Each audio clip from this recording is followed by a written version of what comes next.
Right, for Harness Breeders Victoria, why we breed, and very fortunate to be catching up with Steve and Clarke today. Well, we'll say we're not playing at home, Steve, even though it does look like a gum tree behind. We're actually at the Geelong Harness Racing, but thank you very much for joining me.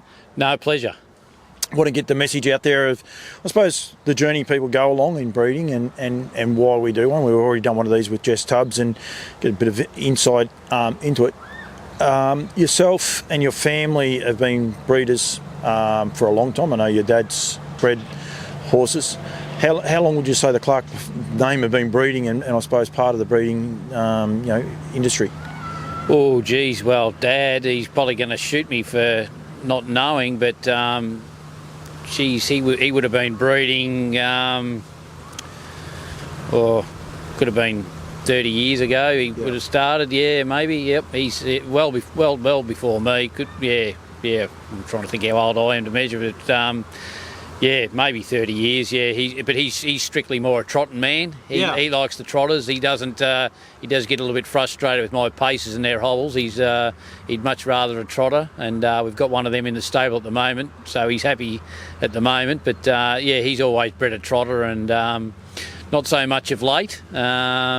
He hasn't had too much luck in the breeding area. So, but early on he had good success with Hilda Allen. She ran in the size stakes. I think she might have run second in the size stakes as a maiden. So, and she ran right through her classes for him, and she was good. And she had a couple other sisters, Tams and Elle, was probably horse of the year here at Geelong one season. So he's had a little bit of success with his trotters, and that's where his heart lies. It's a funny game, the racing game. We see a lot of people, we see them regularly, and this is what I'm trying to get the message out there. And as I said, we did one with Jess Tubbs. Jess is noted as a trainer, and as you are as well. But I don't want to call it a sidelight, if you like, or something behind the scenes, but there is the breeding behind it and keeping these horses coming through your stables. Would you say that, the vast majority of your horses that you've trained over the journey, you've actually bred? Well, yeah, I'd say that, and I probably, a horse. Once I've got into the breeding, I seem to think that it's hard for someone to give you a good horse, and it's hard to go to the yearling sales and have the right money to buy a good horse. So, I think the way to get a nice horse, if you've got a reasonable breed, you can breed one cheaper than you're going to buy it at the yearling sale. So this is the way in for me to buy my lotto ticket, my champion. Is the breeding, and that's what I've always lived by. And I always say to my wife Belinda, I say that this one's going to be the good one. She always says, "Oh, you said that about the last one," but we always live in hope, and we're probably breeding to better stallions than what we were earlier on, and we always live in hope that just around the corner we're going to have that good one that's going to be the mortgage payer. Do you remember the first horse that you bred yourself? The first horse I bred was Isabel Delacour. Well, she went on and won 70,000 for me, and she was the first foal out of her mother, and Fleur Delacour, and it wasn't until her last foal, Miss McGonigal, that the next good one comes. She had a few, although I regret not giving her a better chance at probably some better stallions, but at the time I think Empire might have had Modern Art, and David at Empire, he steered me into Modern Art, and I'm forever grateful for that move, and he got me the best horse I've bred so far. Got you started. It's actually funny, Fleur Delacour was by Nicholas Branack. Yes. But out of a trotting family. So yes. Some of the McNulty families and all the rest. And then another little side note to that is you actually got the mare off Ross Conway, who was a pacing man, who wasn't that keen on the trotter. So there's quite a unique little mix there, isn't there? It's a funny little story in itself there. I think I had a couple of Ross's horses there, and they were probably the better bred horses I'd had at the time, and they were not very good. But he did say to me, he said, "Well, bring them back," and he said, "I'm going to have a clearance sale. I'm cutting back. Come to this sale," and I went for the aim to buy a young horse. And the young horse went amiss, but I picked up Fleur Delacour in that sale very cheap. But I had noticed that she'd had won a restricted race going 2-1 at Charlton, so I thought she's got some ability. So I her and as an aged horse, and she's been the backbone of me breeding. Yeah. Do you when you purchased her, that was to continue your breeding? Was that initially the start, or? Well, no, I hadn't sort of got the breeding bug then, but I think that she sort of, I think she won just over 50,000. She won a metro race at Moonee Valley with the evergreen Brian Gath steering her, and I just thought, she's a nice mare, and perhaps this is my avenue into breeding. She was a good tough mare, and I've always trying to breed more speed into them, but not that I've had a lot of success with that just yet. They're all fairly dour, but she was a takeoff point, and I've just had the bug ever since, and I always try and run my breeding as all the horses pay for themselves. So the ones winning at the moment, they're paying for the next breeding service. They're paying for the next star into the stable, so to speak. So so fingers crossed all the way. You followed in Dad's steps in a way, because with the breeding, but Dad bred the trotters, and that. How did you come to learn, who to go to or where to go to, and what lines would mix? Was that through Dad's influence, or there's a couple other people that potentially, you said before about David James, were there other people that potentially influenced you? Definitely not my father as far as paces are concerned, and I don't think so. I think early on, before David James's input with modern art, I think that I basically just went off gut instinct and just trying to see what mares will line up. And a lot of my sort of with Fleur Delacour, there's not notable breeding there. So when you look up the book, you can't see her stallion, her brood mare clicking with a certain stallion. So it's nearly for me now working and going, that one's closely related. Perhaps I need to go there, sort of thing. So, I've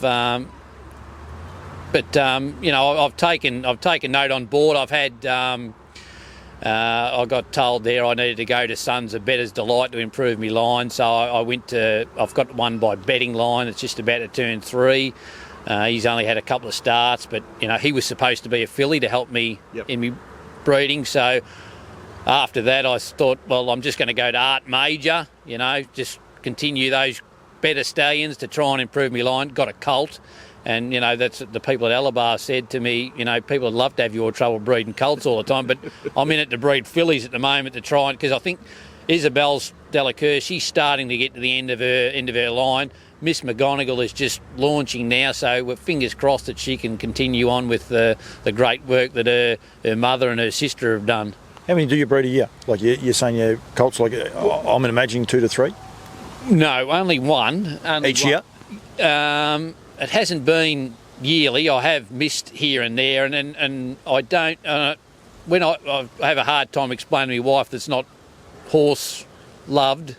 I need to keep breeding horses so that you can get that thing that they'll keep paying for themselves, because once you leave that 1 or 2 years blank, well then your race horses run out, and then you dip the hands into the pocket to find the money yourself, and that's always not, it's not always easy to do that. So if I keep the breeding going, like Isabel Delacour, she's had 5 foals, and 4 of them are racing age for 3 winners so far, and her best one was her first one. He's won 180,000. So she's done a good job, and her half sisters run second in a ladyship mile at Menangle. So she's been the best racehorse. So we're hoping that she can be an even better broodmare. So how many mares have you got? You're saying about breeding fillies. How many mares have you got now? So now I'm working Isabel Delacour and Miss McGonigal, and when this interview goes to air, this could spell divorce for me, because Miss McGonigal has gone back to stud this year on a free return. She slipped to stay hungry, so the wife definitely knows she's gone back, but I've sent Isabel Delacour back again this year. Not that she knows that bit, but she's going to know it shortly. So if you've got a spare room, I'll be knocking on your door, I'd say. I'm tipping the wife probably enjoys it. She probably understands. And it actually, as much comical as it is possibly one of those things we need to be aware, because it is a financial burden to breed horses, but it's also such a reward. And you've got your daughter and your son driving horses, and you're breeding horses that are out. Like, it must be so rewarding for you. Like, both your horses that you're racing here today, and most of the horses you train, you've bred, and by the sounds of it, they're second and third generations that you've actually started, and then you've got your siblings going out there and driving. So as much as a financial burden, I'm tipping your wife, there's probably a side to it that she actually enjoys as well. Yes, well, it's not the bit that I always know until I see the bank account. When she slipped $20 or $30 across to her betting account, she does like to have a little bit of a few dollars each way on the kids every time they go around. So that's her little outlet and her only knowledge on the sport. And she's been educated by the kids about multis and that. She's always telling me how she's had a multi on something, and I think she just got rewarded there the other week by Connor. That's had a couple of placings there, and it was one of her biggest collection of multis. So she's quite a little punter, and that's her little. She does nearly lift the roof off the house when the kids are in front. But she'd have to. Does she get involved at all, or is she? No, she opposites attract, and she's never really been a horse person. The only time she really goes to races is probably back home at Ballarat. She went to last night to watch Regan drive a horse for me, so. That's about, if we're at Geelong today, not today, but if it's close to home and she knows she can just go for half an hour and then go back home after the kids have had a drive, that's okay. But she'd rather be at home and watch them barracking hard with Sky Channel on at home. This is why we breed, and it's become a marriage guidance counselling. Don't get involved in the two ways. Yeah, well, you're probably going to have to bleep a few bits out about how many horses I'm breeding this year. No, that's promise. I promise that part's staying in it. When we breed, there's so many facets of it, I think, that are rewarding, like from getting a live foal on the ground and seeing it stand up, seeing it suckle, to them winning a race. What point is the best point for yourself when that happens? Yeah, well, it's probably been, the horses at the races and the kids winning on them, and that's rewarding. That's where you do have it very, very unique, and if your wife is still watching and not pulling her hair out at the minute, you guys are in a incredibly unique position with your kids driving your horses and the horses that you do breed. It's really cool. Yeah, well, I think that I tend to probably fall in love with them a bit more than what Connor does. Connor keeps telling me, sell that one, get rid of that one, and I tend to like to hang on to them and let the kids drive. I'd like to see the kids out on the track and going around. So, but I've started. I break most of my own horses in, so I'm breeding them. And I think Miss McGonigal, the best horse I've bred, was the first horse I ever broke in, and she would have been the first horse I broke in, and and I've had a few little tips from people on the way. Probably asked Ash Herbertson a couple of questions there when I first started out. I probably had a little bit of trouble gating her up and wondered if she was ever going to pace, and then she could just free leg at home after that, so there was no worries. But you ask questions along the way, and I think when I bred Isabel Delacour, I think she come out as a little filly and she was all folded up, and I thought, oh, geez, I don't even think this thing looks any good. And I think I rang the vet at the time, and she said, give her a chance to unfold. She's so new, but and she's turned out to be a nice race mare and a good brood mare, But that was just the first bit of breeding. And it's the highs and the lows, isn't it? Like that, now that she's leaving foals and things like that. But here's this foal, and that's what I mean. It's actually hard to define the best part of the whole process in a way. Although I do think you have a very unique one with your kids winning, going across the line. I would imagine it has to be up there though. But the whole journey is pretty cool. Yeah, well, it is pretty cool, and I mean, I've had heartbreak this year, with Miss McGonigal supposed to have her first foal to stay hungry and slip the foal. So, you have great hopes, and it's a long process because you've got to button down the hatches and go again, and I think her mother did the same thing. early on. So I've tasted this before with her mother. Had the same problem. I don't know whether she might have slipped once or twice early on, and then she was good after that. So I think the vet said to me at the time, if she was a thoroughbred, you just get rid of her. And I said, well, she's the only mare I've got, and I'll be trying again. So we gritted our teeth and we went again, and the results are there. Yeah, and I think it's undersold, those journeys, and then the results, and then when you have a horse win and you forget about it, we're purposely geared to forget the bad times. There's no problems there, and I think that's one of the things. Quirks, traits, things along those lines. You said there you got to improve your breed, so go to Bettor's Delights and things along those lines. Some of the weirder pieces of advice you've been given across the journey. Oh yeah, that's. It's a good question, is it? It's a good question. I don't know whether I've been given any odd information or no. I think everyone's always been helpful in the breeding game, and whether I've questioned. I think it was John Coffey who was working at Alabar there early on. He was the one that swung me into trying to breed the Bettor's Delight, because he looked up my mare and he said, you got to improve your lines. John and Alan Galloway are now not talking. After that, don't you? It's okay. It's okay. Yeah. And then I've had I spoke to David, and then he was you got to look at the yearling sales. It's anything by Some Beach Somewhere. He said you need to go to something by Beach, and and Stay Hungry's doing a terrific job at the moment. So he was. So I threw Miss McGonigal straight in the deep end. I think with a few of them, with Fleur Delacour and Isabel Delacour, it was basically just getting kick-started. It was just get her in foal, get her a foal, and we'll see how we go, and then we'll just start stepping it up from there. But I've gone big early with Miss McGonigal, trying to be hopeful and trying to give her a fair go, more than what she got, her mother got originally. Other things you would do differently, like you say back there before with Fleur, would you do it differently now in hindsight? In hindsight, I would. Yes, I think that. I'm very grateful. There's no formula that says it would have worked either. Well, no, because it's their breeding. There's not the foundation mare Fleur Delacour. She wasn't.